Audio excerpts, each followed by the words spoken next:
샬롬 샬롬 샬롬 샬롬. 하나님 사랑합니다. 여러분 주 안에서 사랑합니다. 이르면 8장 말씀 18절에서 22절 길르앗에게는 유향이 있지 아니한가 이렇게 말씀하고 있어요. 슬프다 나의 근심이여 어떻게 위로를 받을 수 있을까. 내 마음이 병들었도다.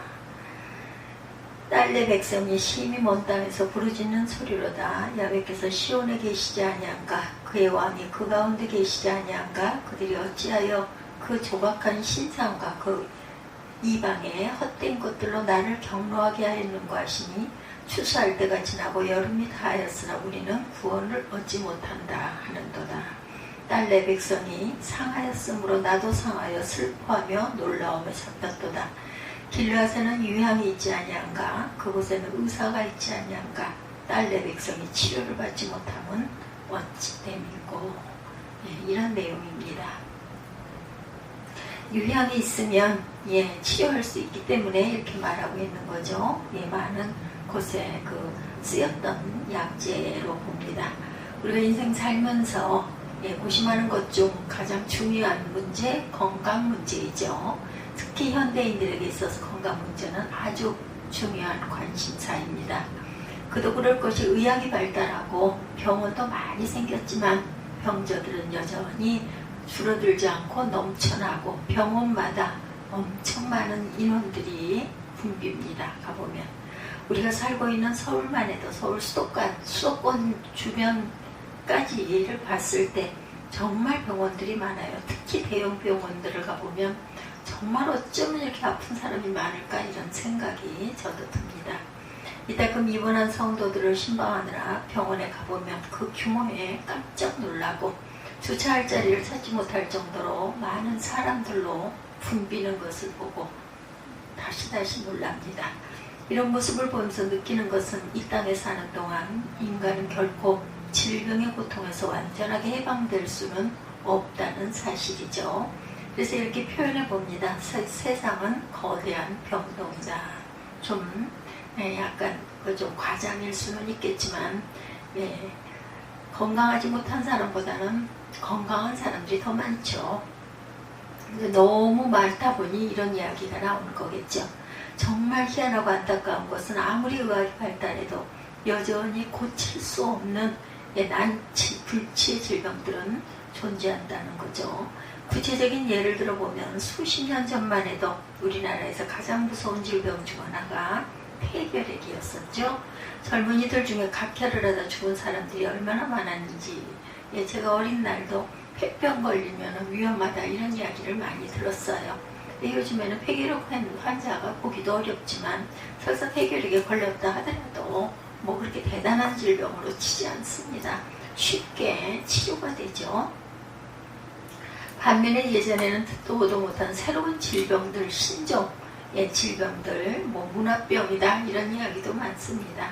아직 불치병으로 분류되는 에이즈도 마찬가지고 무서운 병으로 인식되는 암도 요즘에는 그죠? 초기인 경우에는 수술 후에 그죠?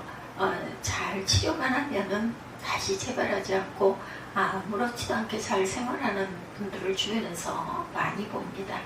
그리고 암 말기까지 갈 이유가 없어요. 요즘에는 건강검진들을 아주 열심히 자주 하기 때문에. 얼마 전 신문에서 슈퍼박테리아에 관한 기사를 본 적이 있어요. 슈퍼박테리아는 항생제가 전혀 듣지 않은 병원균인데 미국에서 기승을 부리고 있다고 하네요. 그래서 에이즈에 걸려 죽은 사망자 수보다 슈퍼박테리아에 감염되어 죽는 사망자 수가 더 많다고 합니다. 이렇게 생각해 볼 때 앞으로 아무리 의학이 발달돼도 건강 문제는 끊임없이 여전히 숙제로 그리고 우리에게 두려움의 대상으로 존재할 것 같습니다. 통계청의 자료를 보니 우리나라의 평균 수명이 78.6세인데 비해서 건강 수명이 68.6세라고 그래요. 건강한 수명 평균치가 68.6 그리고 우리나라 평균 수명은 78.6 그러니까 나머지 68.6에서 78.6까지는 아픈 세월 2년이네요. 보니까 개인차는 있겠죠. 대개 10년 정도는 질병 가운데 살아간다라는 거예요. 예, 78.6, 68.6이니까 10년이네요. 예, 그런데 이런 통계는 겉으로 드러나는 질병만 계산한 것이죠. 겉으로 드러나지 않는 질병이 또한 많습니다. 마음의 상처를 입고 고통당하는 것, 영원히 죄로 인해 사망의 그늘에서 헤매는 것 등은 감안한다면 평생 질병과 고통 중에 살아가는 게 인생이 아닌가, 사람의 삶이죠. 인생이라는 한 문자를 풀어보면, 예, 그래서 인생을 가리켜서 생로병사 이렇게 말하겠죠. 예, 어쨌든 이런 현실 속에서 우리는 최대한 건강하게 살아야 합니다. 그것은 하나님의 뜻이기도 하죠. 하나님 우리가 건강하게 사는 것을 기뻐하세요. 특별히 육체의 건강뿐 아니라 마음의 건강, 영혼의 건강까지, 예, 우리가 항상, 예, 건강한 정신, 건강한 몸을 지니고 살기를 하나님께서는 바라시죠. 이를 통틀어 전인 건강이다 이렇게 말합니다. 하나님은 전인 건강을 위해 우리를 질병과 고통에서 치유해 주시죠. 그래서 하나님의 치유를 가리켜 전인 치유다 이렇게 얘기합니다. 오늘 말씀을 통해 하나님의 전인 치유에 관해서 살펴보도록 하죠. 이 말씀을 통해서, 예, 치유하시는 하나님을 만나고 전인 건강의 축복을 받는, 예, 저와 여러분들이 되시기를 주님의 이름으로 축복합니다. 유다 백성의 참상이에요. 깊은 상처의 절망 속에 있습니다. 본문은 예레미야 선지자가 BC 600년 전후에 기록한 말씀이죠. 당시 이스라엘의 남쪽 유다 왕국이 큰 위기를 맞고 있었어요. 신흥 강국 바벨론의 침략으로 많은 고통을 당하고 있었죠. 이미 많은 백성들이 바벨론의 포로로 끌려갔습니다. 그리고 계속적인 바벨론의 침공이 있을 것을 예레미야 선지자는 경고하고 있었어요. 그때 유다 백성들의 비참한 모습이 기록되고 있습니다. 그들은 마음에 깊은 상처를 입고 절망 가운데 절규하고 있었어요. 그 모습을 바라보는 눈물의 선지자 예레미야도 같은 마음으로 애통해하고 있죠. 예, 본문을 보면 선지자가 탄식하며 애통하는 노래, 즉 애가의 형식으로 기록되어 있어요. 먼저 18절을 봅니다.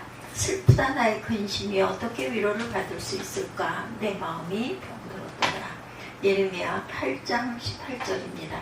예레미야는 백성들의 참상을 보고 큰 근심과 고통 가운데 마음의 병이 깊어집니다. 21절에서는 딸내 백성이 상하였으므로 나도 상하여 슬퍼하며 놀라움에 잡혔도다 이렇게 말합니다. 선지자는 유다 백성을 가리켜 딸내 백성이라 이렇게 말하죠. 예레미야가 지금 하고 있는 말입니다. 그가 얼마나 안타까워하는 그 심정을 엿볼 수가 있죠. 19절에도 보면 백성들의 탄식이죠. 딸내 백성의 심은 먼 땅에서 부르짖는 소리로다 야훼께서 시온에 계시지 아니한가. 그의 왕이 그 가운데 계시지 아니한가. 그들은 먼 땅, 즉 바벨론의 포로로 끌려가서 아무리 불러도 하나님이 도와주시지 않는다고 원망합니다. 하나님이 안 계신 것이 아니냐 이렇게 따지죠. 20절에 추수할 때가 지나고 여름이 다하였으나 우리는 구원을 얻지 못한다 하는도다. 이스라엘의 추수기는 4월에서 6월입니다. 이때 곡식을 거두지 못하고 지나갔는데, 예, 과일, 포도, 올리브 이런 것들이 추수기만 늦여름마저, 추수기인 늦여름마저 훌쩍 지나갔다라는 거예요. 이제는 아무런 소망이 없다는 겁니다. 원망과 불신앙 가운데 절망에 빠져있는 그들의 모습이 보이죠. 그러나 그들의 비참한 모습의 원인은 정작 다른 데 있었다. 그동안 수도 없이 선지자를 통해 경고한 그대로 그들은 입술로는 하나님을 불렀지만 실상은 하나님을 배반하고 떠나 있었다는 거죠. 그리고 우상 숭배에 빠져 있습니다. 두 번째 유일한 치유자 누구세요? 야훼 라파. 그러므로 치유받으려면 회개하고 하나님께 나아가면 되죠. 그들은 상처와 고통으로부터 치유하실 분은 오직 하나님밖에 안 계시죠. 그분은 야훼 라파이십니다. 이 말은 출애굽기 15장 26절에 하나님의 칭호 중 하나죠. 여호와 라파. 뜻은 치유자 하나님. 가더 힐더죠. 가더 힐더. 라파는 히브리어로 치유하다, 고치다, 온전케 하다 라는 뜻을 가진 단어입니다. 이처럼 야훼 라파만이 유일한 치유자임에도 불구하고 유다 백성들은 하나님을 멀리하고 있었는데 그것이 그들의 비극의 근본 원인이다. 그래서 선지자는 하나님이 주시는 책망의 말씀을 전하죠. 19절 이하에 보면 딸 내 백성이 힘이 먼 땅에서 부르짖는 소리로다. 야훼께서 시온에 계시지 아니한가? 그의 왕이 그 가운데 계시지 아니한가? 그들이 어찌하여 그 조각한 신상과 이방의 헛된 것들로 나를 경노하게 하였는고 하시니 추수할 때가 지나고 여름이 다하였으나 우리는 구원을 얻지 못하였도다. 딸 내 백성이 상하였으므로 나도 상하여 슬퍼하며 놀라움에 잡혔도다. 길라산에 유향이 있지 아니한가? 그곳에는 의사가 있지 아니한가? 딸 내 백성이 치유를 받지 못함은 어찌됨이고 이렇게 말하고 있죠. 그들이 어찌하여 그 조각한 신상과 이방의 헛된 것들로 나를 경록해 하였는가 하십니다. 그들이 하나님 대신 우상 신을 섬겼던 것이 하나님의 진노의 원인이었다. 하나님께서 그들을 도와주지 않은 게 아니고 그들 자신이 하나님을 배반하고 범죄함으로 스스로 고통을 자초했다. 그래서 정말 한심하다는 거죠. 유일하신 하나님 야훼를 제쳐두고 엉뚱한 데 가서 절하고 빌고 난리를 쳤으니 잘 될 게 뭐가 있겠는가. 이제 그들에게 유일한 치유자는 하나님밖에 없어요. 그 사실을 명심해야 살 길이 열리겠죠.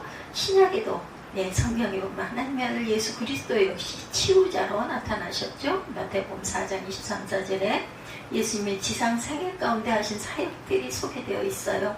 23절에 보면 예수께서 온 갈릴리에 두루 다니사 그들을 회당에서 가르치시며 천국 복음을 전파하시며 백성 중에 모든 병과 모든 약한 것을 고치시니 그의 소문이 온 수리아에 퍼진지라. 사람들이 모든 잃은 자 곧 앓는 자 곧 각종 병에 걸려 고통당하는 자 귀신 들린 자 간질하는 자 중풍병자들을 데려오니 그들을 고치시더라. 예수님이 의사로 오셨어요. 치유자로 오셨어요. 그렇죠? 여기 보면 예수님이 별별 병을 다 고치셨음을 우리가 알 수 있습니다. 예수님 우리 영혼을 죄와 영원한 사망에서 구원해 주셨을 뿐만 아니라 동시에 육체의 병, 마음의 병, 그리고 영혼의 병까지 고치시죠. 이른바 전인 치유를 베푸시는 완전한 치유자이세요. 예수께서 이렇게 치유자가 되시는 근거는 바로 십자가의 대속입니다. 베드로전서 2장 24절 신이 나무에 달려 그 몸으로 우리 죄를 담당하셨으니 이는 우리로 죄에 대하여 죽고 의에 대하여 살게 하려 하심이라. 그가 채찍에 맞음으로 너희는 나음을 얻었나니 이렇게 말씀하시죠. 이사야 53장 5절의 성취입니다. 예수님은 우리의 죄를 대신 담당하시고 피 흘려 돌아가셨어요. 동시에 죄로 인해 인간에게 찾아오는 질병과 인생고를 다 짊어지셨다라는 거죠. 그러면 그분은 우리의 각종 질병을 고쳐주신 분이다. 마태복음 8장 17절에도 이는 선지자 이사야를 통하여 하신 말씀에 우리의 연약한 것을 친히 담당하시고 병을 짊어지셨도다 함을 이루려 하심이로다 이렇게 말씀하고 있어요. 이사야 53장 4절의 성취입니다. 그리고 세 번째 야훼 라파의 초청이죠. 이제 예수님도 이렇게 치유자로 오셨는데 길르앗에는 유향 있지 아니한가 마지막 절에 그렇게 이야기하고 있어요. 22절에 보면 그렇죠. 안타깝게도 유다 백성을 회개하고 치유자 하나님께 돌아와 치유받지 않고 엉뚱하게 원망과 절망 가운데 머물러 있었던 것이죠. 그래서 선지자는 애통하며 호소합니다. 야훼 라파의 초청에 응하라는 거죠. 22절을 다시 보면 길르앗에는 유황이 있지 아니한가 그곳에는 의사가 있지 아니한가 딸 내 백성이 치유를 받지 못하면 어찌 됨인고 이스라엘 백성들을 딸 내 백성이다 이렇게 칭하고 있습니다. 길앗은 요단강 동편 고산지대에 위치한 성읍으로 유향의 주산지라고 합니다. 유향은 유향목에서 진액을 짜서 만든 것으로 진통제나 치료제로 사용되는 약제. 그 시기에 그 세대에는 아마 이 유향이 굉장한 명약으로 알려진 것 같아요. 특히 이쪽에 사시는 분들은. 길앗은 요단강 동편 고산지대에 위치한 성읍으로 유향의 주산지다. 유향은 유향목에서 진액을 짜서 만든 것으로 진통제나 치료제로 사용되는 약제이고 길앗의 유향은 아주 유명해서 멀리 애굽이나 두로 등 외국 등지에 수출되기도 할 정도였다는 합니다. 또 길르앗에는 유향을 잘 사용해서 질병을 치료하는 의사들도 많이 있었겠죠. 그러니까 이스라엘 백성들 중에 중한 병자들은 다 길르앗으로 갔다라는 거예요. 근데 안타깝게도 바벨론에 끌려간 백성들은 길르앗에 갈 수가 없어요. 길르앗의 유향이나 의사들은 그림의 떡이었겠죠. 예, 선지자는 그런 사실이 너무나 안타깝고 슬픈 거예요. 예레미야가 상처받고 병들고 고통받는 것 자체보다 딱한 일은 약이 있어도 쓰지 못하고 의사가 있어도 찾아갈 수가 없다는 것. 그리고 이보다도 한심한 일은 그것을 거부하고 엉뚱한 데를 찾아가는 자들이 있다라는 거죠. 당시 유다 백성들이 그랬던 거예요. 선지자가 지금 길르앗 유향을 언급하지만 사실은 치유자 하나님을 증거하는 것입니다. 백성들이 길르앗에 가지 못하는 것도 안타깝고 회개하고 야훼 라파에게 돌아오지 않는 게 너무너무 안타까워요. 예레미야는 회개하고 하나님께 돌아가기만 하면 치유를 받고 구원받고 승리할 수 있는데 왜 가지 않을까인 겁니다. 구약성경에 하나님을 찾지 않아 손해보고 망한 예들이 굉장히 많죠. 그 중에 아사왕의 이야기 여러분들 아마 아실 거예요. 그는 하나님을 한때는 잘 섬겼는데 나라가 번성하면서 보면 또 이방신에게 빠지죠. 교만해집니다. 하나님을 멀리합니다. 중요한 건 뭐가 좀 잘 되고 여유가 생기면 교만이 목을 곧게 하고 아이 뭐 그런 게 어딨어 이렇게 돌아가는 게 문제죠. 죽을 것 같을 때는 어디다가 할 데 없으니 기도라도 해볼까 하다가 나중에 조금 뭐가 틀리면 그냥 자신의 그 본성이 드러납니다. 역대하 16장 12절에 아사가 왕이 된 지 39년에 그 발이 병들어 매우 이독했으나 병이 있을 때 그가 야훼께 구하지 아니하고 의원들에게 구하였더라. 예, 아사 왕의 의사를 찾아간 게 잘못이란 것은 아니에요. 의학도 하나님의 일반 은총 중에 하나입니다. 인간에게 지혜를 주셔서 의학을 발달시키고 그 혜택을 보호라고 하셨어요. 잊지 말아야 할 것은 근본적으로 치유는 하나님의 몫이라는 거예요. 우리가 열심히 병원 다니고 치료하고 한다 할지라도 그것을 성취하고 이루시는 분은 하나님. 우리가 농번기에 열심히 농사를 짓고 씨앗을 뿌리고 물을 주고 피를 뽑아주고 거름을 주고 해도 그것이 자라게 하는 것은 하나님의 몫이죠. 따뜻한 햇빛과 바람을 주시고 적당한 비를 주시고 그렇게 해서 오곡백화가 무르익고 과실이 익어가는 거죠. 아무리 인간 의사가 치료를 잘해도 하나님이 치유해 주셔야 낫는다는 겁니다. 치료라는 말과 치유라는 말을 구분할 필요가 있는데 의사가 수술을 하고 투약을 해도 그 이후의 일은 하나님이 해주셔야 한다. 치유해 주셔야 한다. 치료는 사람이 하는 겁니다. 치유는 하나님이 하시는 몫이다. 인체 속에서 그 모든 게 아물고 회복되는 것은 이미 의사의 손을 떠났어요. 할 만큼 최선을 다하고 또한 아픈 사람도 최선을 다해서 치료를 받고 조심할 것들을 조심하고 하지 말라는 거 안 하고 하라는 거 열심히 하고 그게 우리의 한계죠. 예, 그래서 하나님을 경외하는 의사들은 이렇게 고백한다고 그래요. 하나님은 고치시고 우리는 봉사한다. 많은 크리스찬 병원들이 내거는 모토이기도 하다고 합니다. 인간은 진료 행위만 할 뿐 결국 하나님이 치유하신다는 겸손한 신앙 고백이에요. 그러므로 크리스찬은 의사의 도움도 받아야 하지만 궁극적으로는 하나님의 치유를 믿음으로 바라볼 줄 알아야 되겠다. 그래서 병들 아플 때 병원도 찾아가지만 목사에게 기도를 부탁하는 것, 그래서 기도 부탁을 하죠. 아사왕의 실책이 바로 여기에 있었던 거죠. 그는 인간에게만 의지하고 하나님의 은혜를 거부했어요.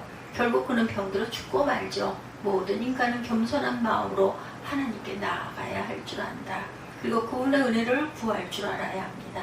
그럴 때 영혼도 육체도 마음도 건강해질 수 있다. 설령 병이 치료가 되지 않는다 하더라도 영적으로는 충만해지겠죠. 그래서 돌아간다 할지라도 생명도 하나님의 것이니까 너는 돌아올 때가 되었다 해서 결국은 노력하고 치료해도 안 돼 돌아간다 할지라도 마음에 평강을 안고 천국으로 갈 수 있다는 거 얼마나 귀한지 모릅니다.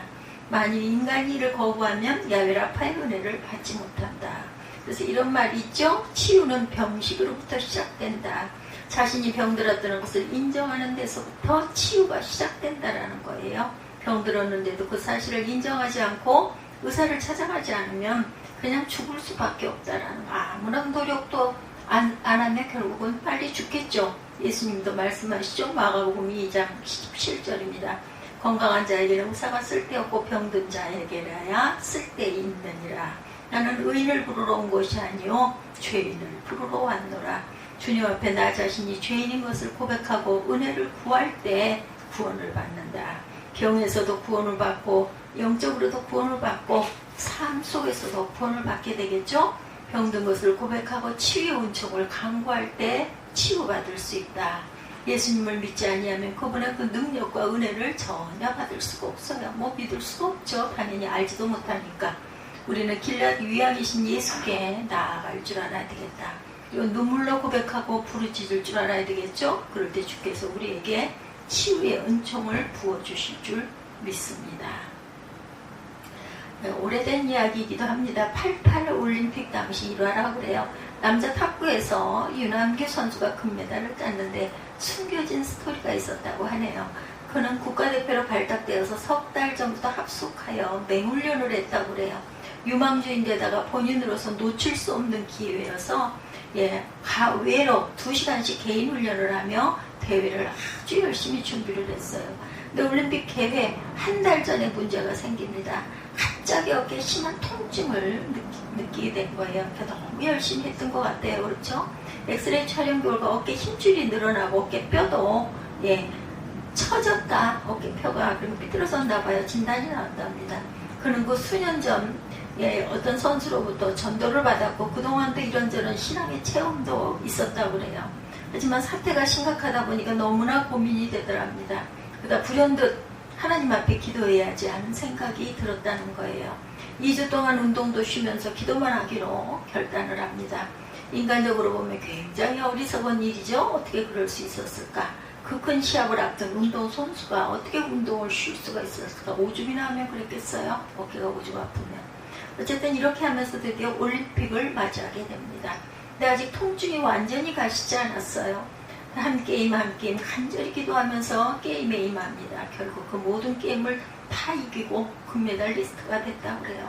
그는 나중에 이렇게 고백합니다. 이 모든 게 하나님의 은혜입니다. 모든 영광을 하나님께 돌립니다. 국가대표 수순인데다가 매달 유명주니까 얼마나 주변에서 신경을 썼겠는가.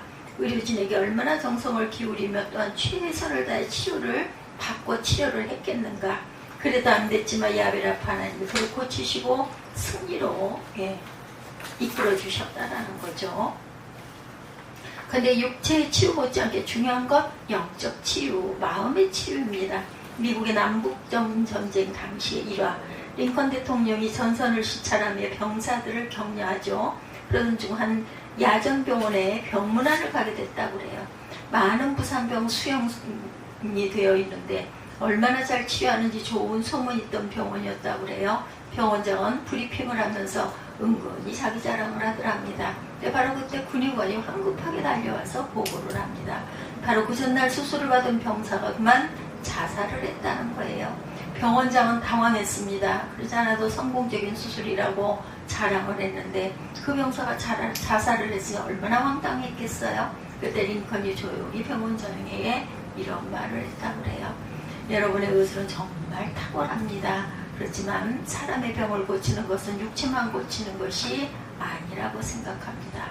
온전한 의술은 마음의 상처도 함께 고쳐주는 것입니다. 정말 딱 맞는 말이죠.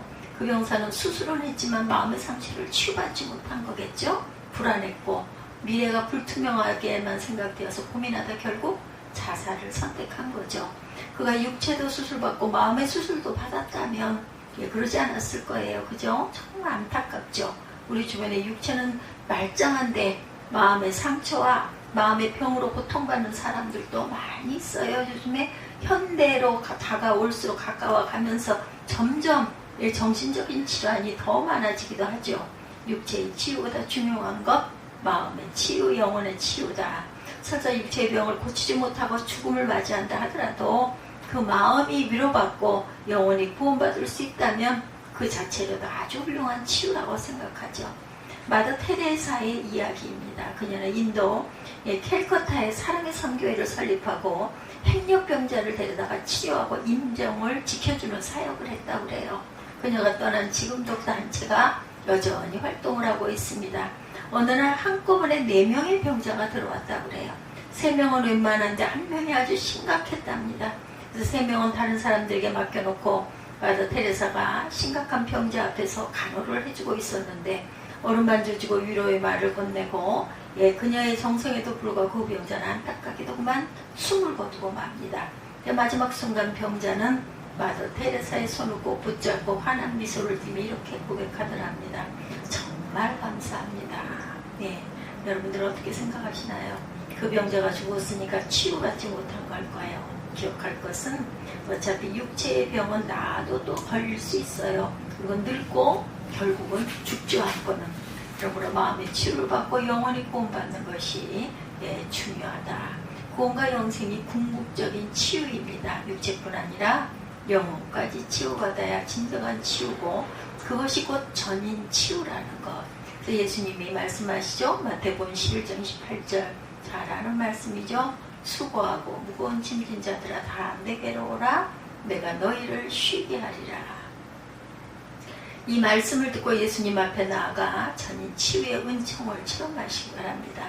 그리고 우리 이웃들이 이런 은총을 받도록 그들을 위해서 기도하십시다. 하나님은 우리의 기도를 늘 사용하시고 듣고 계신다라는 것. 근데 더 중요한 것은 치유의 복음을 또한 전하는 것이죠. 그럴 때 그들도 직접 야훼 라파에게 기도하고 치유받을 수 있을 거예요. 우리도 예레미야처럼 외치죠. 길르앗에는 유향이 있지 아니한가. 예수님에게 온전한 치유가 있지 아니한가. 이런 뜻을 갖고 있죠. 아무쪼록 길르앗 유향보다 더 귀하신 치유자 예수님을 통해 우리도 주변의 많은 사람들도 심신의 상처를 치유받고 전임 건강의 복을 누리게 되기를 열심히 존버하고 기도해주는 그런 기도의 훈련을 쌓아나가는 저와 여러분이 되시기를 주님의 이름으로 축복합니다. 오늘 본문이 예레미야 8장 18절에서 22절 길르앗에는 유향이 있지 아니한가 이런 제목으로 함께 은혜를 나눴습니다.